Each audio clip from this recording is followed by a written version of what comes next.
Today on This Old House, You love our wallpaper. listen, it's not my house.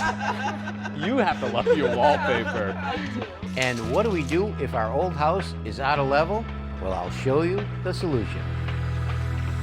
What happened to all this plumbing here? I've never seen anything like this before. There's already rot going on in that trunk. So what have you found up here? Well, a bit of a surprise. It's really the classic plumber's lament. Nice. It's 5 bathrooms, it's a kitchen, it's a full new mechanical. It's going to be a biggie. Sounds like you guys have a plan. I think we do. Money's in the detail. That is beautiful.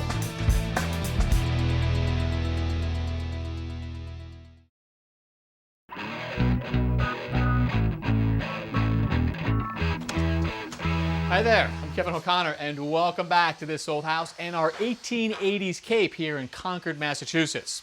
Now, admittedly, we are a little bit behind schedule. It has been a very wet summer, which makes it difficult to pour the foundation that we need out back.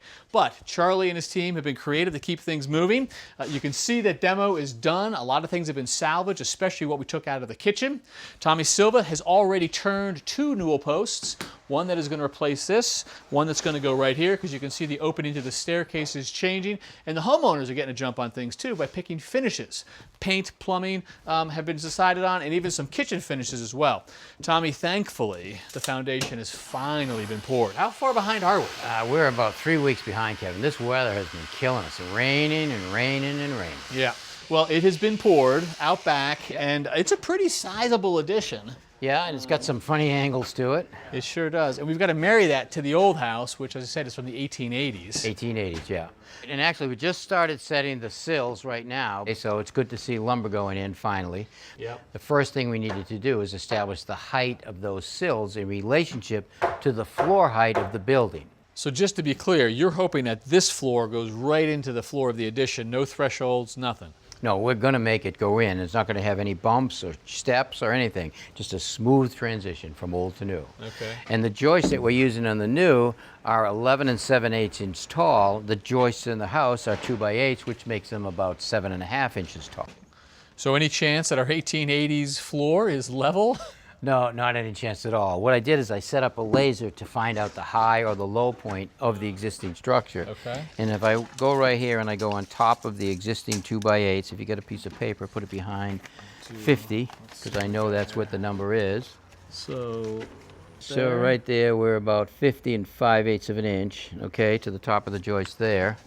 And if I go down here about 12 feet away, because that's the opening that we're going to have from the kitchen to the new space. Okay, so some of these studs are going away. Right. They're all going to come out, open it up, and if I just pick this one right here, for example. Get this back here. Get back at the 50, and we are 51 and almost 1/4 of an inch. So the bigger number means the floor here is lower. So this is low, that's high, which means something's got to either be shaved down or pushed up, right? Right.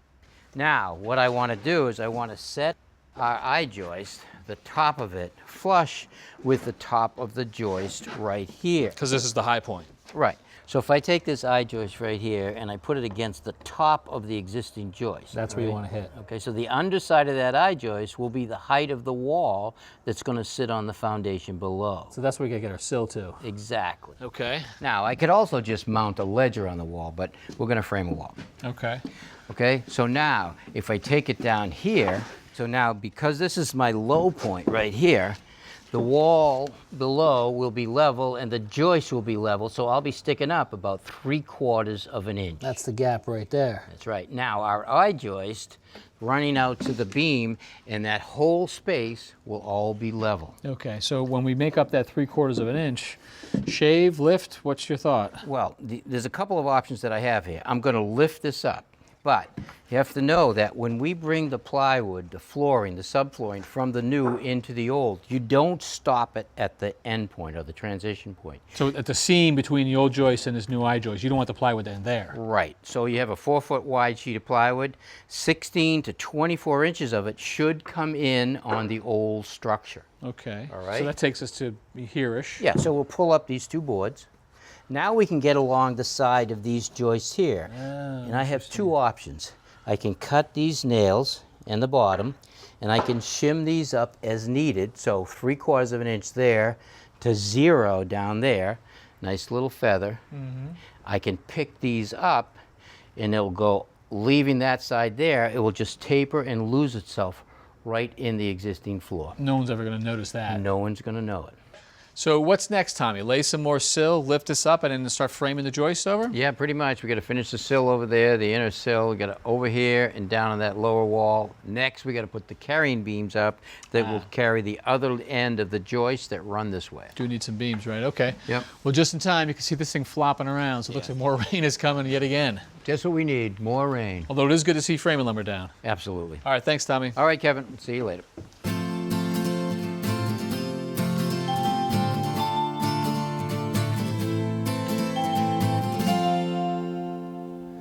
Our homeowners would like the natural stone look in a few places around the house, on an exterior retaining wall, as well as a few fireplaces. So I've come to a stone yard to meet Mark McCullough to pick a few samples. So this is the quartz, right? Hey, Mark. Hey, David. Hi, how you doing, Kevin? Doing all right. So this is our sample, huh? Look at this stuff. This is what we're working with? Yeah, so what we do is we take a natural product and we cut it so that it's made to attach onto foundations. I think, Mark, you're doing a retaining wall. Yep. And so it will go right onto the CMU and it will give this natural stone look. Years ago, we would have to make that natural stone with big, thick, heavy stones, and it would require a lot more setup. Cutting it thin, it sticks right onto the CMU and it holds into place. And what's so neat is you've got this beautiful aged patina with this natural, edge that the mason, Mark, will cut and merge these two together, and it just fits so well together and so beautiful. Right. And the key, Mark, I guess for you is all natural, right? Different than the cultured stone you're used to. For a couple different reasons. As a mason, this stuff here I can chip and fit and cut and do whatever I want. If I try to manipulate the cultured stone, it shows up right away. Again, if I chip it, you'll see the color difference. We have to do the corner of a wall or the corner of a column, and I can see that stone here, and I can see the same stone here, and to me, that makes me feel like that's a real stone. Right. So you're liking this stuff for durability, for that sort of natural look. Why were we using the faux stuff originally? I mean, was it all about speed or pricing? Pricing mainly, and as David mentioned, this stuff weighs 15 pounds a square foot. Normal brick stone is over 60 pounds a square foot. So, so this alleviates the need for a foundation, which again gives us cost savings. So that kind of evens out the fact that the fake stone is a little bit less. But even now, the numbers are starting to get a little bit more comparable. They're very close, and 20 or so years ago when the technology came that we could take a diamond blade and saw through stones really quickly, that lowered the cost. Right. Where does the magic happen? Where does this get cut? Well, we cut it right here. Well, let's go take a look. Let's check that out. So this is the warehouse. This is where we keep all of our inventory. One of the things I just wanted to point out is we have some stone from Asia, and that helps supplement the materials that we do domestically. So some of the domestic material from some of the local quarries. This is a corner piece of ashlar. And that comes from nearby. Yeah, that's right here in New England. Anything you want. All right, so what we have here is we have a saw with a 20-inch diamond blade. That blade will use water to help keep it cool. So just one guy, one saw, cutting all this stone? So this is one saw, one guy. He's probably processing, about 10 tons of stone every day. That blade will only last one day. It just wears out from cutting through this dense, hard granite. Do you sharpen it or do you just get rid of it? No, the blade actually just gets thrown out. On some of the bigger blades that we have, we retip it. But these 20-inch blades, it's not worth retipping. Don't sharpen it, it just goes away. It just goes away. Wow, all right. And so what's the first piece he's going to cut? We're going to get a face or we're going to get a corner? So he selected a corner, and you can see it's flat on the table, and then it comes up at a 90-degree edge. So we want to try to have it be about 1 inch in thickness against that face. We saw that piece in the office, and he's going to go create it with this.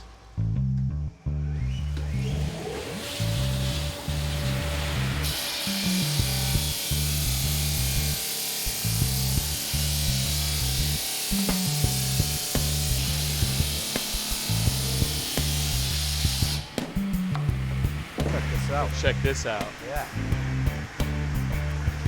Holy smokes. Oh my.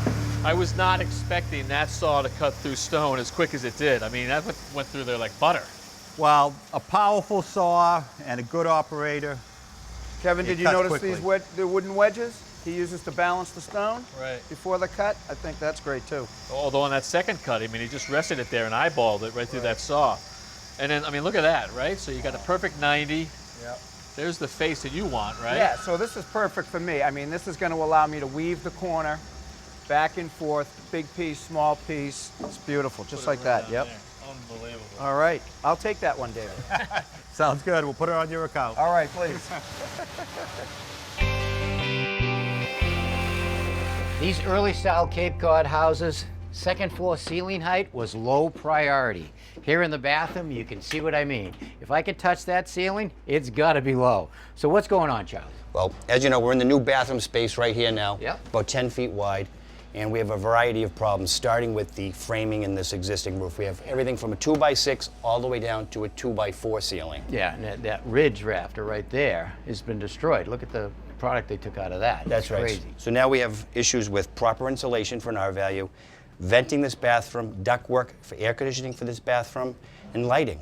Yeah. Can't be done in this ceiling. No, absolutely not. So the plan is to take that out and basically we'll reframe the roof. We'll change it from the flat roof that it is. It's probably a 2 or a 3 pitch right now, and it flares off to a hip on each side. We'll change that by raising this wall height a little bit, put a rafter on it, bring it up like that, and raise the ceiling height to give us what we need. A lot of insulation, good ventilation, and a place to put our lighting. That's right. All right, as I look right here, you can see this carrying beam that went right here. This is a built-up carrying beam, ran across here to carry the roof. But look at, somebody cut a hole in the carrying beam and left very little meat in there to support it. I mean, that kind of stuff is absolutely crazy. So we'll have to take that beam out anyways. We can raise it, and we'll fix that problem. Yeah, I think we're going to gain about 5 inches, maybe 6 inches of ceiling height in here too. And that's a plus. All right, so we also have to reframe this wall for new windows. We do. And over here we have 2 double hungs going in side by side. So that has to come out anyway. It does. Right? And then the bathroom wall is going to line up with this wall right here. That's right. So that's part of the bedroom. Yep. And we got one window in the bathroom? One window in the center right over there. Yep. So that has to be all reframed. This is even wrong. So we have to, put a new header in for this. So Yeah. it's really going to be easier and faster in making this correct to take everything down. Right, and I think if we're going to rip it down, I look at the bottom of these 2x that are just resting on the floor, and they're up against the beam right here. On the back side of these beam are the rafters that are going out the back of the house, and they're nailed up against this. So if we're going to take this wall off, reframe it, we should cut all of these and put new studs in on a plate on the bottom like they should be. That's right. All right, so that's pretty good. All right, so how do we want to get started? Want to rip the roof off? Or? Yeah, we'll get the machine, we'll cut some holes in it, put some straps on it, and pull it off. Sounds like a plan. All right.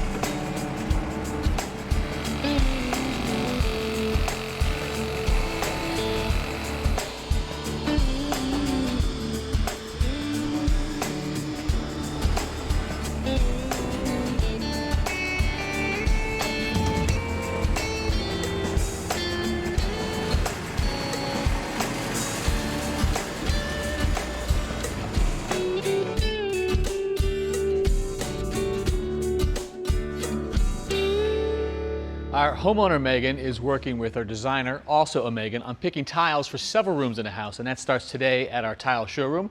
Megan, nice to see you guys. Good to see you. So which room are we starting with? Because we've got several to deal with today, right? Yeah, absolutely. We are going to start with the upstairs kids' bathroom. There Okay. are a couple of them. This is one of many bathrooms. All right, so upstairs bathroom. Gotcha. So what are we starting with? We starting color? We starting materials? Where do you want to start? Yeah, so I think really I'd love to start with the focal point of the bathroom, which is this really fun hex pattern faux marble. And gonna go on walls or floors? Going on the floor. On the floor, Big okay. statement right when you walk in. Couple different colors, little mosaic right there. You say faux marble? It's a faux marble, so keeps the price point down, but we get the look of all the luxury. And so what do you think of it, Megan? I love it.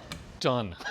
Easy. Put it in a shopping cart. What do you love about it? I think the design, the shape is cool. I love that it's hex. It's a little different. Yeah. I'm a sucker for blue. This you probably could tell. So I love that it brings in some blues, but it's still really natural and soft. And I presume this is on a matrix, so it's not individual pieces going down? Correct, mosaic on a mesh sheet, Mesh so on they the just back. lay it down by the square Beautiful. Okay, well that's a strong start right there if that's the floor. Walls right here.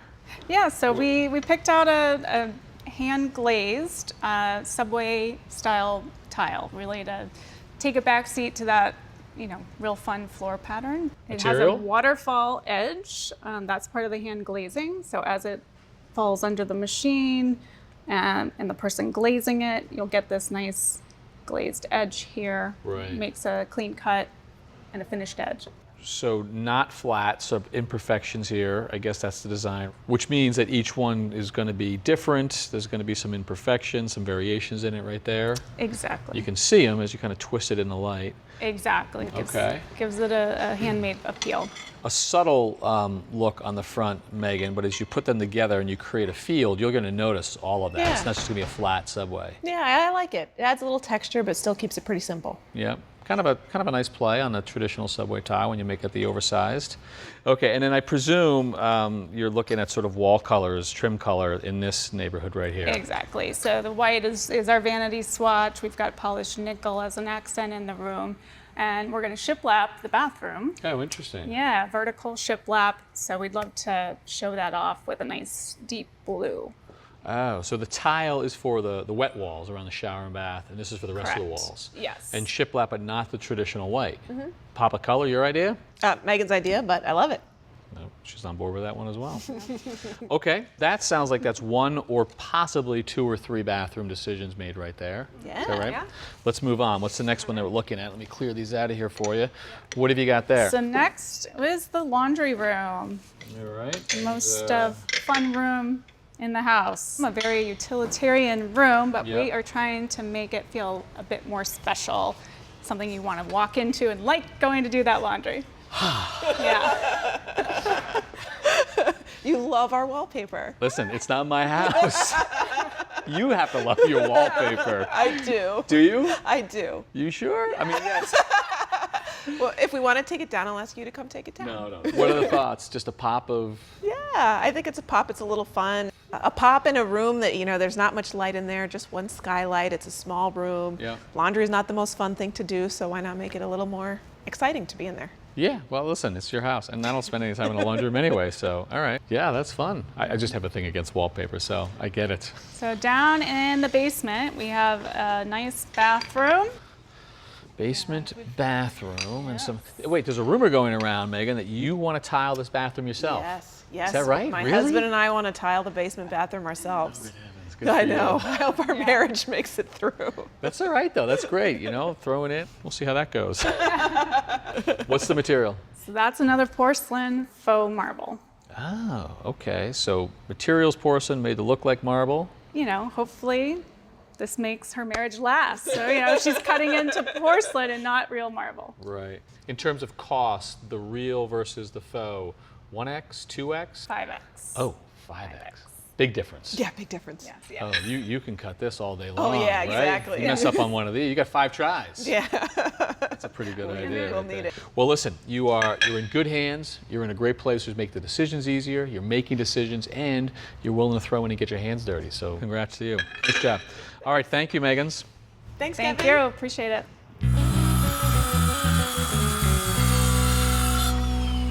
Now we're going to frame a new wall up, and it's going to be much higher. The ceiling in the bathroom was around 6'5". We're going to try to get it up to almost 7 feet in the bathroom, which is going to be good. So what we have to do is take out this wall, this bearing wall right here, that beam. If you remember correctly, there was a big 4.5-inch hole cut in that beam, which really ruined the integrity of it.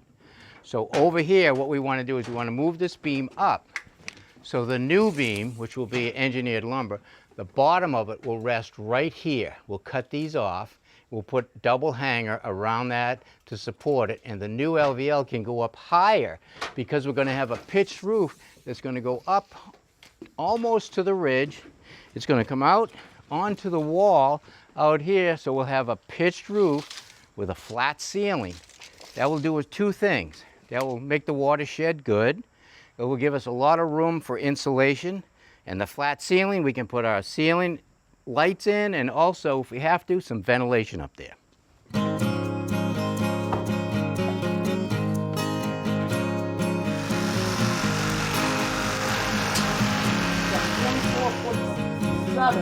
You're gonna hold the top flush.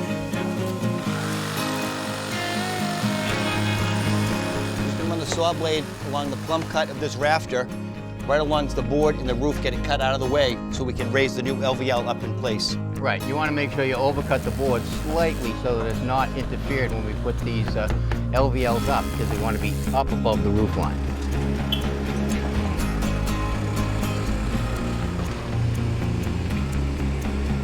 Ready? Push it in. All right, I got it here. Let me get a jack in this end. Hey, you want me to reposition to the end? All right, we've fastened our first LVL to the face side of the rafters and the ceiling joist using 3 framing screws. We've done that all along the way. Next, we're going to attach the second LVL to the first LVL and screw that along the way.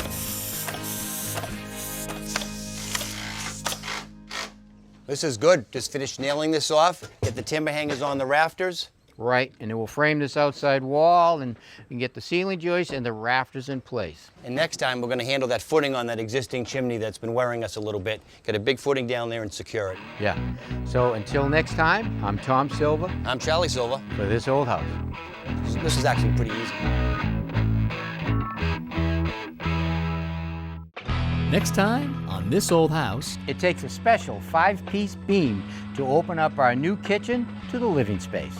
This crabapple is healthy. It just needs a little haircut. And 4 yards of concrete will keep this chimney up for another 100 years. All right, so ready to get some of this stuff on the wall. Yeah, let's get it done.